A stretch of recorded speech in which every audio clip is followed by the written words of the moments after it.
네. 자, 이번 시간에는 이제 부가가치세 이론의 이제 중간 마무리 부분인데요. 과세 표준과 매출세, 우리 교재의 92페이지에 있는데 거기서부터 한번 살펴보도록 하겠습니다. 과세 표준이라는 것이 무엇이냐? 우리가 과세 표준을 과표, 이렇게 두 글자로 줄일 때 과표라고 보통 해요. 과표. 과표가 뭐지? 과세 표준을 줄여서 쓰는 말입니다. 이 과표라는 말은요, 세액 산출의 기초가 되는 금액을 과표라고 그래요. 세액 산출의 기초가 되기 때문에 과표에다가 이 과세 표준에다가 곱하기 부가가치세 같으면 10%, 그러면 VAT, 부가가치 세금이 나오죠. 과세 표준 곱하기 10%. 그래서 부가가치세는 우리가 단일 세율이라고 하거든요. 세율이 10% 하나밖에 없어요. 네. 그런데 이제 소득세 같은 경우는 8단계 누진세율로 되어 있어요. 얼마부터 얼마까지는 6%, 또 얼마 초가 얼마까지는 12%, 얼마 초가 얼마까지는 15%, 이렇게 소득금액이 초과한 부분에 대해서는 더 높은 세율을 적용하는 아주 복잡한 세율표가 그렇게 복잡하게 되어 있는데, 어쨌든 세율이 복잡하게 있다 하더라도 과세 표준은 구해야 됩니다. 과세 대상이 되는 금액. 그러면 부가가치세는 과세 대상이 되는 과표는 무엇이냐? 공급가액이에요. 공급가액. 여러분, 공급이라는 것은 아까 말했죠. 재화나 서비스 용역을 인도하거나 양도하는 게 공급입니다. 그 공급할 때 받는 돈, 그게 공급가액입니다. 근데 우리가 공급가액 말하면 세금 빼고 말하는 거예요. 그 물때. 그러니까 공급가액에는 세금은 안 들어갑니다. 물때라고 하죠. 그 물건값만 공급가액이라고 해요. 그러니까 공기청정기를 팔 때 그 공기청정기가 80만 원이 공급가액이다라고 하는 말은 부가세 10% 제외된 거예요. 그래서 과세표준은 부가가치세법은 공급가액이 과세표준이고요. 그러면 부가세를 포함한 거, 부가세를 포함한 것은 뭐라고 부르냐면 공급대가 이렇게 부릅니다. 공급대가. 네, 공급대가.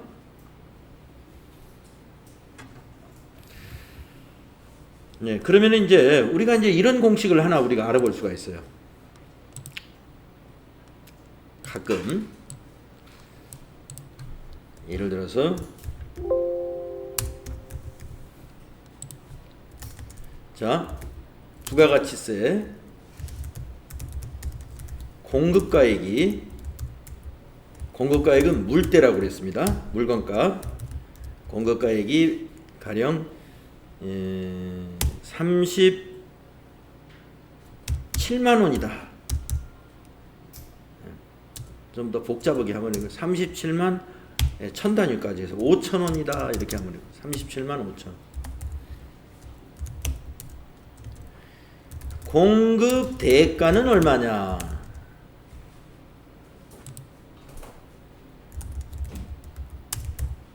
라고 만약에 한다면 이 공급 대가를 구하는 것은 37만 5천 원에다가 세금을 포함해야 되니까 곱하기 1.1을 하면 돼요. 우리가 세금 포함해서 고객으로부터 받아야 될 돈, 거래처로부터 받아야 될 돈 37만 5천 원 곱하기 1.1 한번 해볼까요? 자, 물때가 37만 5천 원이다. 곱하기 1.1 41만 2,500원 받으면 돼요. 41만 2,500원. 그래서 부가세 포함 41만 2,500원입니다 하고, 이것을 우리는 합계금액 공급 대가라고 합니다. 공급 대가는 부가가치세를 포함한 금액이다. 공급가액을 가지고 공급 대가를 구하려면 부가세가 10%이니까 공급 가액 곱하기 1.1 하면 돼요. 그럼 반대로 공급가액은 모르는데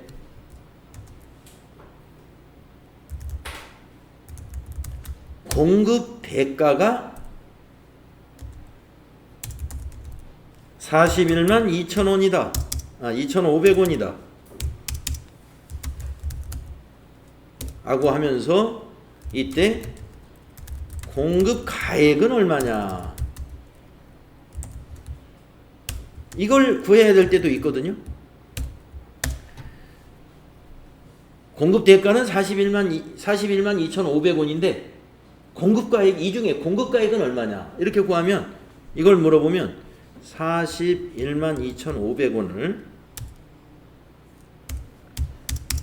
아까 위에서는 곱하기를 했잖아요.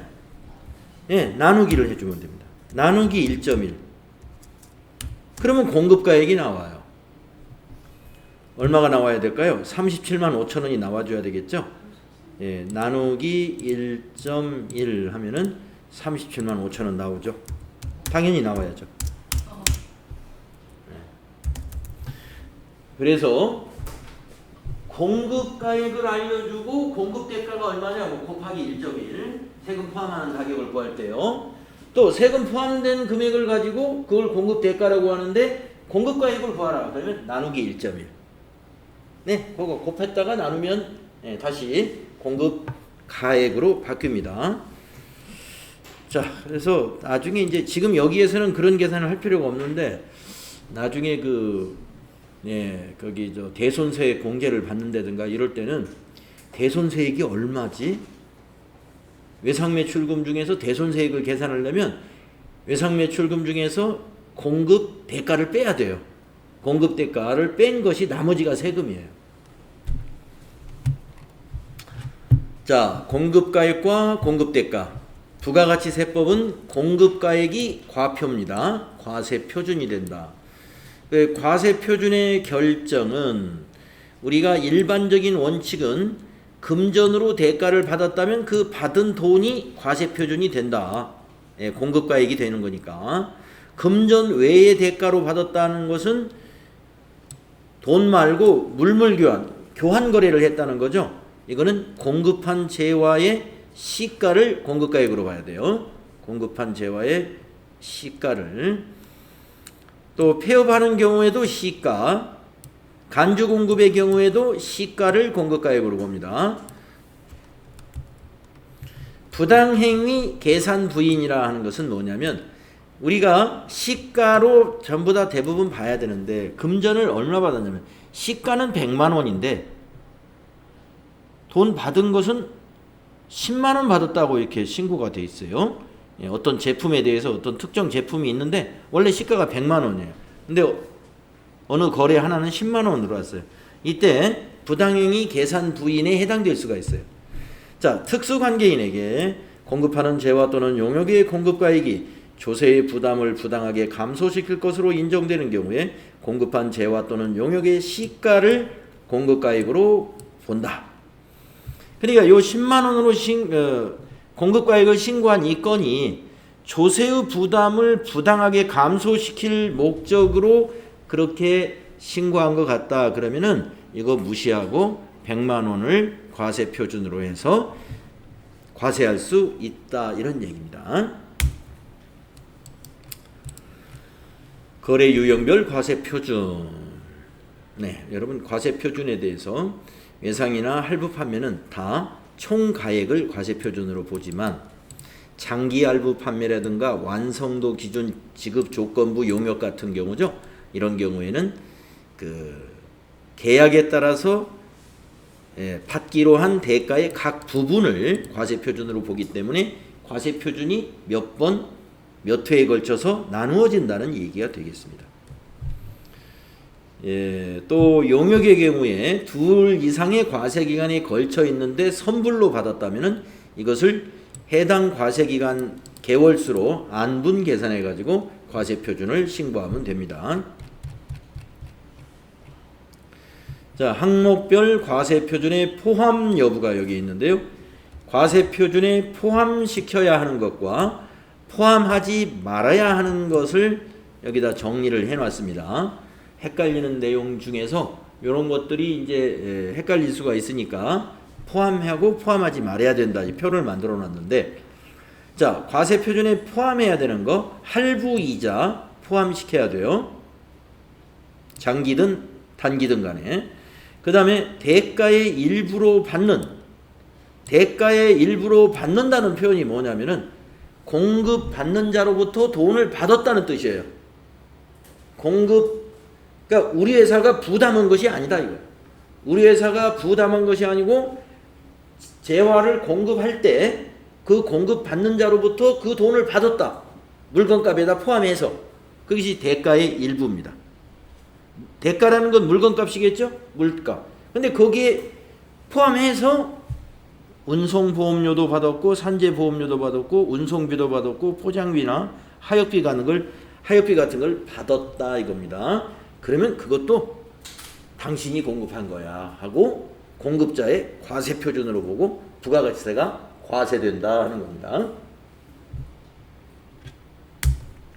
그래서 이거 뒤에 있는 뭐 운송보험료, 산재보험료, 포장비, 운송비, 하역비를 외우려고 하지 마시고 과세표준에 포함시키는 것은 아무튼 대가의 일부로 받았다라고 시작되는 것은 다 포함되는 거다 이거.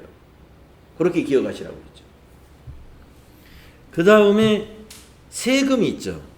우리 부가가치세는 모든 세금의 맨 마지막에 부과되는 세금이에요. 그렇기 때문에 개별 소비세가 과세되는 재화라든가 또는 수입하는 재화의 경우는 관세가 또 과세가 되잖아요. 개별 소비세 하면은 이제 승용차 같은 경우에 우리가 화물차하고 다르게 승용차는 개별 소비세가 붙고 또 부가가치세도 붙어요. 화물차는 개별 소비세 없고 부가가치세만 붙습니다. 그러면 승용차에 붙는 개별 소비세는 부가가치세의 과세표준에 다 포함되는 거예요. 거기에 붙는 환경세나 주세, 뭐 술이 아니니까 주세는 없겠지만 환경세나 교통에너지, 이러한 교육세, 농어촌 특별세 이런 세금이 붙었으면 그 세금을 모두 과세표준에 포함시킨다. 자, 마일리지. 대가의 전부나 일부로 받는 마일리지 상당액도 과세표준이에요. 마일리지 상당액 과세표준. 그 다음에 오른쪽에 있는 건 포함하지 않는 겁니다. 매출 애누리, 매출 한입 이런 것들은 빼줘야죠. 파손된 것도 빼야죠. 관련이 없는 국고보조금 빼야 되죠. 포함해서는 안 된다 이거죠. 뺀다는 개념이 아니라 포함시키지 말아라. 즉 포함되어 있으면 빼야 됩니다. 그 다음에 연체이자는 포함시키면 안 됩니다. 과세표준에. 아까 여기 할부이자하고는 달라요. 여기 포함해야 되는 거는 할부이자고 여기에 있는 거는 연체이자는 포함하지 말아야 되는 거에 해당이 되고요. 용기대금, 반환을 전제로 하는 용기대금을 받았다. 예. 우리가 생맥주를 팔 때 생맥주 통까지 먼저 줍니다. 그리고 다 팔면 생맥주를 통을 회수해가요. 회수할 때 그 용기대금을 다시 돌려줍니다. 그래서 용기대금을 다시 돌려주는 경우, 그런 경우에는 용기대금에 대해서는 부가가치세가 없다는 거죠. 포함하지 말아라, 용기대금은. 그 다음에 음식, 숙박 용역이라든가 개인 서비스 용역을 제공하는 경우에 그 제공하는 직원, 종업원에게 봉사료를 지급하는 경우, 그 봉사료가 회사로 입금된 것이 아니라 종업원에게 직접 지급한 사실이 확인되는 경우에는 과세표준에 넣으면 안 되겠죠. 왜냐하면 회사의 수입이 아니지 않습니까? 종업원의 개인적인 수입이기 때문에 이거는 과세를 하면 안 되겠죠. 그래서 봉사료는 과세표준이 아니다. 그 다음에 우리가 임차인이라는 게 뭐예요? 임차인은 건물을 빌려서 세 들어있는 사업자가 임차인이죠. 그러면 세 들어있는 사업자가 임차료만 내느냐, 즉 월세만 내느냐, 월세 말고도 수도요금 같은 것도 같이 됩니다. 그러면 임대사업자는 수도요금에 대해서도 돈을 받았으니까 부가세를 부담한다? 안 되겠죠. 수도요금은 납입을 대행해 주는 것이지 임대사업자가 수입으로 잡는 돈이 아니에요. 그러니까 과세표준에 넣어서는 안 되겠죠. 예. 이것을 우리가 납입 대행이라고 그래요. 수도요금의 납입 대행이다. 그래서 포함되지 말아야 되는 거, 여러분 잘 알고 있는 거고, 그 다음에 사후에 거래가 끝난 다음에 이런 일이 있을 수 있는데, 거래가 끝난 다음에 그 거래처에 너무 고마워요. 그래서 이번 달에 월 마감 해보니까 이 거래처에서 너무 우리 회사 물건을 많이 판매해 줬어요. 그래서 이 회사에다 1,000만 원 장려금을 딱 쏘아줬습니다. 캐시백 1,000만 원 입금해 줬어요. 그러면서 우리는 부가가치세 신고할 때 야, 돈 1,000만 원 돌려준 거나 다름없으니까 그 거래처의 매출에서 1,000만 원 빼자. 이거 과세표준에서 공제하지 말아야 돼요. 장려금 주었다고 해서 부가가치세 과세표준에서 빼고 신고하면 안 된다 이거예요. 장려금 준 거는 그냥 당신이 장려금 주고 회사의 비용 처리를 할 수는 있는데 그것을 매출액에서 빼면 안 된다.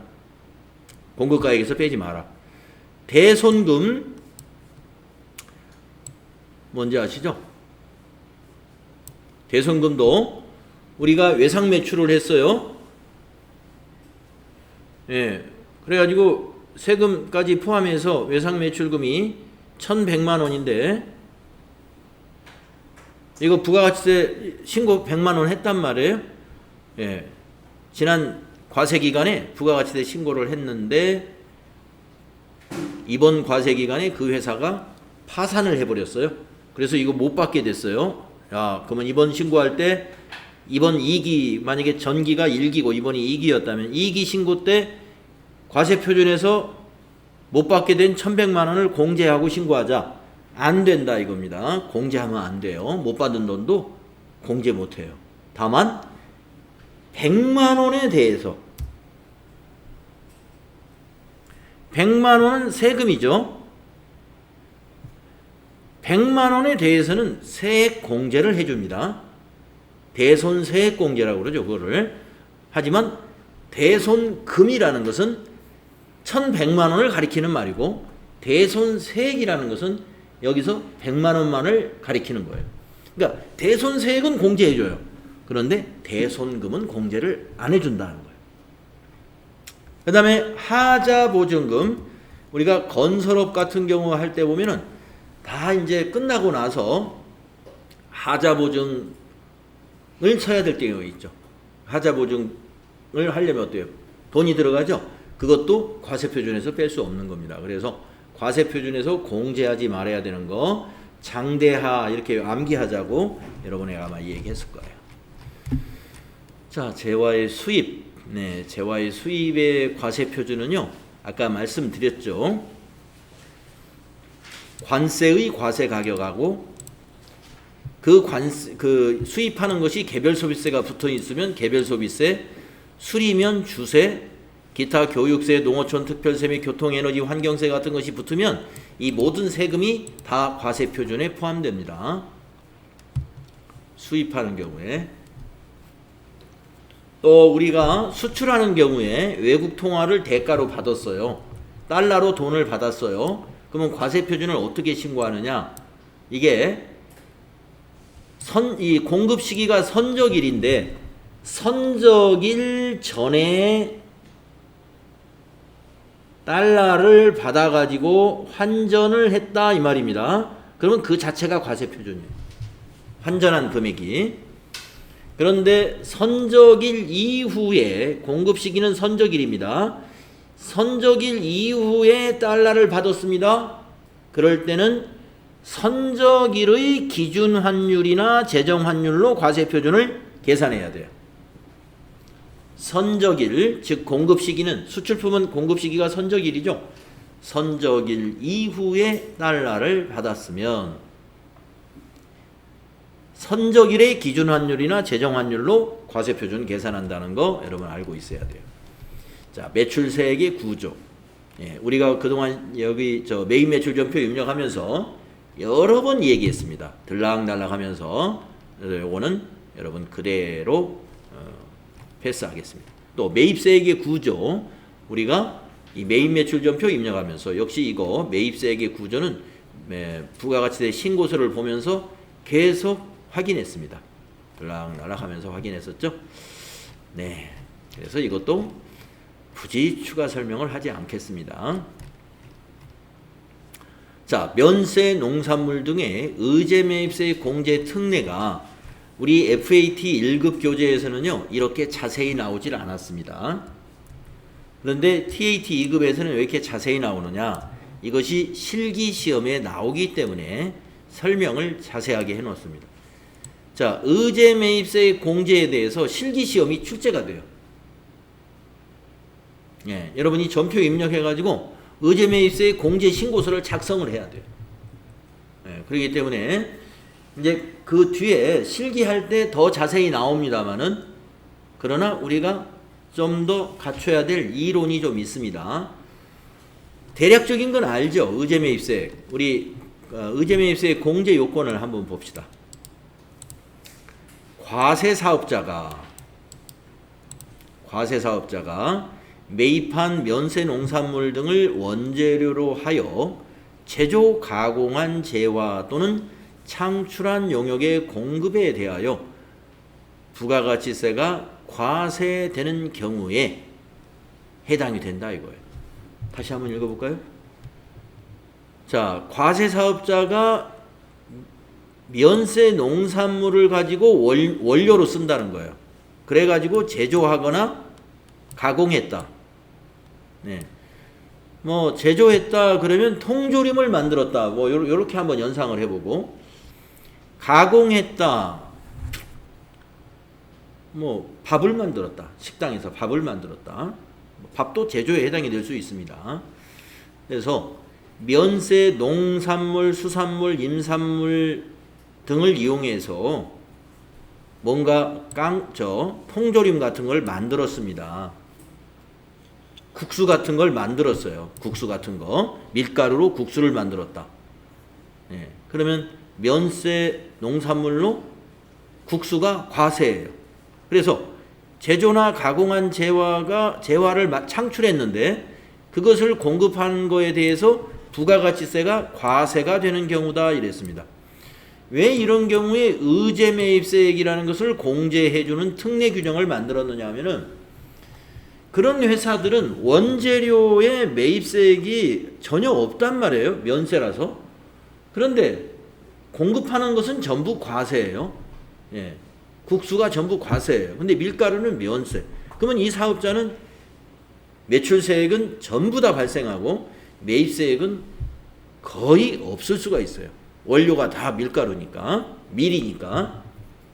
밀가루도 면세입니다. 밀도 면세. 그렇기 때문에 매출세액 부담이 좀 큽니다. 납부할 세액이. 그래서 이 면세 농산물을 가지고 원재료로 하는 기업에 대해서는 의제해서, 여러분 의제라는 표현이 맞으죠? 예. 의제해서 뭐를 한다 하는 것은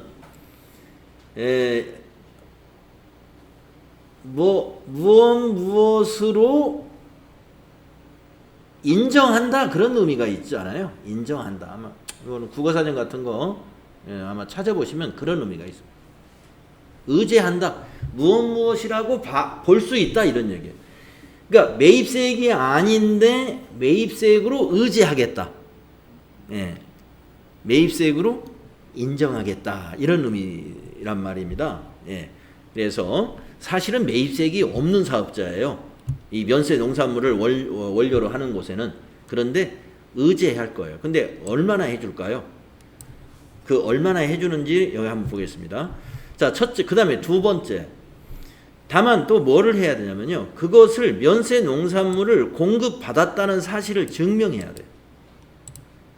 예, 서류로 증명해야 돼요. 서류로. 그래서 서류가 뭐냐? 여기 제출 서류에 의제매입세 공제 신고서는 이제 우리가 작성을 하면 되고, 계산서 합계표, 매입처별로. 자, 밀가루를 농협에서 샀다. 그러면 농협에서 발급한 계산서 합계표. 예. 만약에 마트에서 샀다. 그럼 마트에서 계산서를 받아야 돼요. 또 아니면 신용카드로 샀다. 그러면 신용카드 매출전표 있어야 돼. 등이라는 건 뭐냐? 현금으로 샀는데 그러면 현금 영수증이 있어야 돼. 그러니까 이 서류가 뭐냐면은 면세니까 계산서, 신용카드 매출전표, 또 등에는 현금 영수증이 해당이 됩니다. 이게 있어야 돼요. 그래서 면세 농산물을 얼마만큼 샀는지를 증명할 수 있는 서류, 영수증이 꼭 필요하다는 거예요. 근데 우리 간이 영수증은 여기서 안 쳐줘요. 계산서, 신용카드 매출전표, 현금 영수증.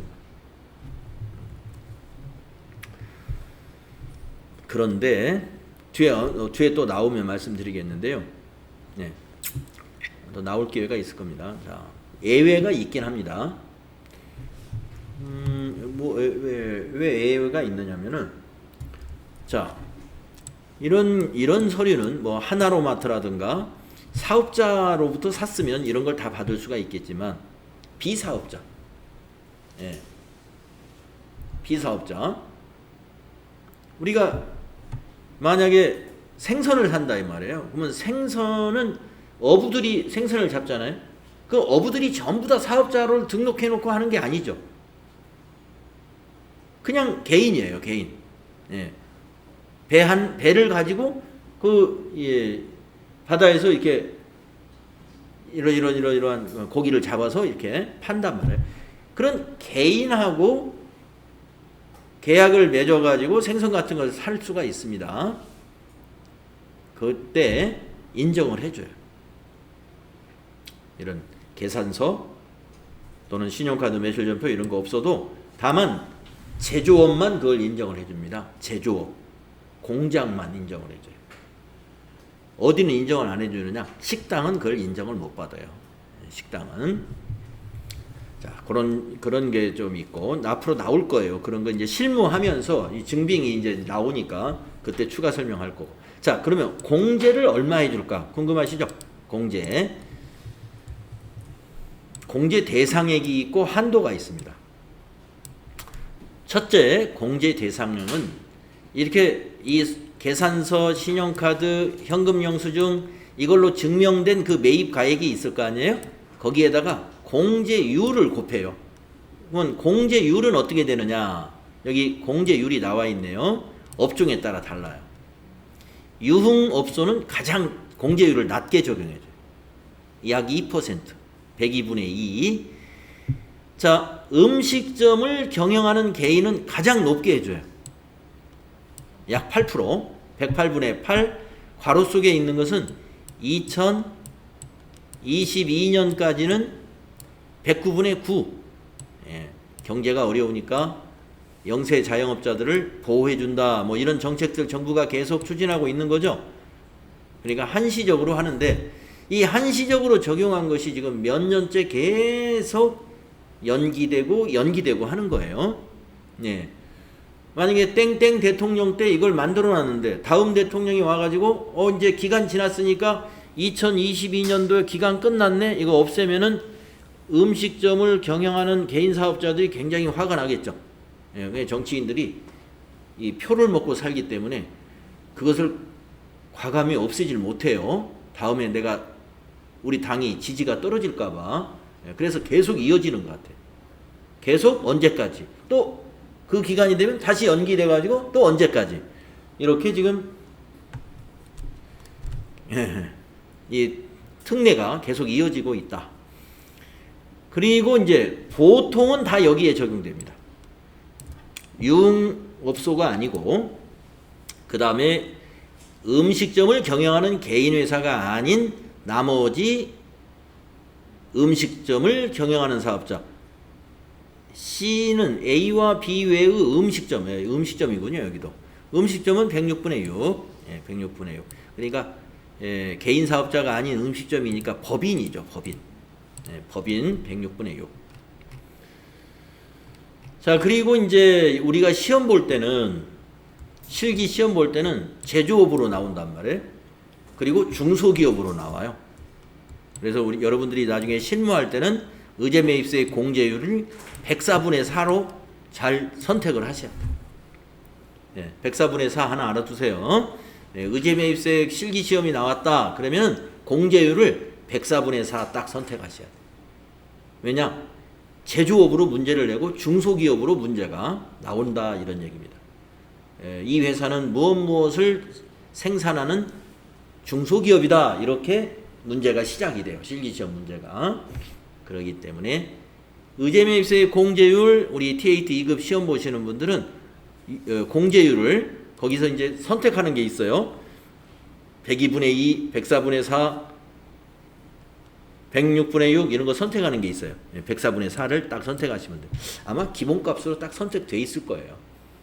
혹시 잘못되어 있으면 고치면 됩니다. 자, 공제율 이렇게 되고요. 그러니까 10%를 안 해주죠?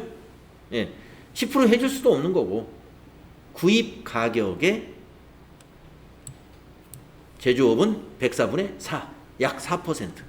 그런데 한도가 또 있어요. 한도가 의제 매입세액의 한도는 법인 사업자의 과세 표준, 여기 지금 과세 표준이 빠졌네요. 법인 사업자의 과세 표준. 과세 표준은 매출의 공급가액이 과세 표준이죠. 과세 표준, 즉 매출, 그 과세 기간의 매출 공급가액의 30%를 초과할 수가 없어요. 그러니까 의제매입세액 공제를 아무리 많이 서류를 많이 해놓는다 하더라도 매출 공급가액의 30%를 한도로 딱 끊어버린다 이겁니다. 그래서 여러분이 이 한도 같은 경우는 외울 필요는 없습니다. 전부 이거 물어보지 않아요. 한도가 너무 복잡하니까 이걸 가지고 시험에는 내지 않습니다. 다만 법인이 30%인데 지금 한시적으로 올 말까지는 40%를 적용하죠. 전부 다 좀 높게 적용해 주는 거예요. 의제매입세액의 공제 한도를 높이면은 세액공제를 더 많이 받으니까 부가가치세 부담이 사업자들이 좀 줄어들겠죠. 그래서 한시적으로 좀 높게 적용하기 때문에 이것이 좀 고무줄처럼 줄었다가 늘었다 하고 있어요. 그러니까 이거 가지고 시험은 안 냅니다. 프로그램이 알아서 계산을 해줍니다. 한도를. 자, 그래서 의제매입세액의 공제 대상 요건, 그리고 104분의 4 공제율, 요거 하나 기억하시면 되겠고, 다음은 재활용 폐자원 등의 부가가치세 매입세액 공제 특례다. 아까 조금 전에 의제매입세액 공제 특례하고 아주 비슷합니다. 자, 재활용 폐자원을 수집해가지고 뭔가를 생산하거나 또는 가공해가지고 판매하는 그런 사업자들을 생각해 보면요. 폐자원 하면 우리가 보통 폐지를 생각하잖아요. 폐지나 고철. 중고자동차도 거기에 해당이 됩니다. 근데 좀 중고자동차하고 여기 일반 폐지나 고철하고는 조금 달라요. 이 한도나 이런 것이. 자, 그래서 이런 폐지를 한번 생각해 보자고요. 폐지를 수집하는 우리 동네에 사업자가 있는데 그 사업자가 돈을 지급할 때가 있어요. 자기가 직접 수집만 하는 게 아니라 수집하는 사람들이 자기 회사에다가 판단 말이에요. 그래가지고 5만 원, 10만 원 이렇게 저울로 재가지고 이렇게 삽니다. 그런데 그 판매한 사람들이 전부 다 개인이에요. 그래서 개인이기 때문에 세금계산서를 발급할 수 없는 자로부터 세금계산서를 발급할 수 없는 자라는 게 바로 개인이라 이런 얘기예요. 그런 자로부터 재활용 폐자원이나 중고자동차를 매입한 것이 대부분이죠. 그렇게 해서 제조하거나 가공해서 이를 공급하는 경우에는 어떻게 될까요? 증빙은 자기는 매입 증빙이 하나도 없고 자기가 판매할 때는 나는 사업자니까 매출세액은 신고해야 되고, 그래서 그 면세 농산물로 원재료로 해서 과세 사업을 공급하는 통조림 회사하고 유사하죠. 그런 면에서. 그래서 매입세액을 공제해주는 특례 규정을 만들었다는 거예요. 그것이 재활용 폐자원 등에 대한 부가가치세 매입세액 공제 특례 제도입니다. 이것도 공제액이 있는데 재활용 폐자원 등의 매입가액에다가 공제율을 곱합니다. 공제율을. 그리고 이것도 역시 한도가 있어요. 과세표준의 80%, 그리고 세금계산서 수취한 건 빼고 한도를 적용한다. 재활용 폐자원에 대해서는요, 시험은 안 나올 확률이 90%. 예. 시험에는 잘 안 됩니다. 이 제도를 없애려고 자꾸 하기 때문에 시험에 안 내는 것 같아요. 이 특례가 적용 기간이 2020년도까지인가로 원래 이 특례 규정이 만들어졌었는데 이것도 폐지를 못하고 다시 이제 연장이 되었습니다. 공제율이 폐자원은 3% 정도 되고요. 중고자동차는 10% 아주 크게 해줍니다. 중고자동차를 외국에 수출하는 회사들이 이 혜택을 다 보고 있는 거예요. 중고자동차 개인들한테 막 사가지고 좀 다른 외국에 저기 동남아나 이런데 베트남, 인도네시아 이런데 판단 말이에요. 이런 사업자들이 여기 이런 공제율의 혜택을 받고 있어요. 자, 그 다음 공통매입세액의 안분계산. 요건 시험에 나오는데요. 이거는 이제 이론에서는 그냥 가볍게 여러분 들어주시고, 공통매입세액 안분계산은 실기시험에서 집중적으로 공부할 거예요. 실기에서. 자, 개념만 좀 알아주세요. 공통매입세액이라는 게 무슨 말이냐? 우선 요 서류를 한번 보시면 여러분이 기억이 날 텐데, 우리 FAT 1급 시험 보실 때 54번 불공으로 여러분이 그 매입매출 전표를 54번 불공으로 입력을 해보면 이게 만들어졌거든요. 여기 어디 있냐? 매입세액 불공제 내역. 요거. 매입세액 불공제 내역이라는 부속 서류가 있어요. 한번 들어가 볼게요. 들어가 가지고 여기다 이제 기간을 뭐 4월부터 6월이다. 1기 확정이다. 그러면 이렇게 입력을 해 가지고 가면은 여러분이 아마 여기에 사업과 직접 관련 없는 지출 몇 매에 얼마, 또 접대비 관련된 거 몇 매에 얼마, 이런 거 아마 봤던 기억이 있을 거예요. 이 매입세액 불공제 공제 내역이라는 거. 여기 2번 탭에서 그걸 만들. FAT 1급은 여기까지만 문제를 내요. 그런데 TAT 2급은 그 뒤에 있는 거, 공통매입세액 안분계산, 이걸 내거나 공통매입세액의 정산, 이걸 내거나 또는 납부세액이나 환급세액의 재계산, 이걸 내거나. 요거는 안 내요. 요거는 FAT 1급에서 이건 테스트 했기 때문에 이거 다음 것을 이렇게 출제를 합니다. 이거 다음 거. 그래서 요 실습을 이제 우리가 부가가치세 실습할 때 이거 많이 할 거예요. 이거 출제 빈도가 꽤 있습니다, 이게. 그래서 연습을 많이, 문제를 만날 거고, 이 세 개 중에서도 주로 여기서 문제를 냅니다. 이거 맨 오른쪽 거 5번보다는 3, 4번에서 많이 내요. 즉 뭐냐? 안분과 정산에서 문제를 주로 반복해서 내고 있다. 재계산이 나오는데 어렵지 않아요. 이것도 연습 한 3번만 해보면 여러분이 할 수 있어요. 그래서 이제 다음 시간에 10분간 쉬었다 다음 시간에 이 안분계산, 정산, 도대체 어떤 것이 공통매입세액이고 안분계산은 어떤 방법으로, 정산은 어떤 방법으로 해야 하는 것인가를 그냥 이론적으로 살짝 알고 가시면 돼.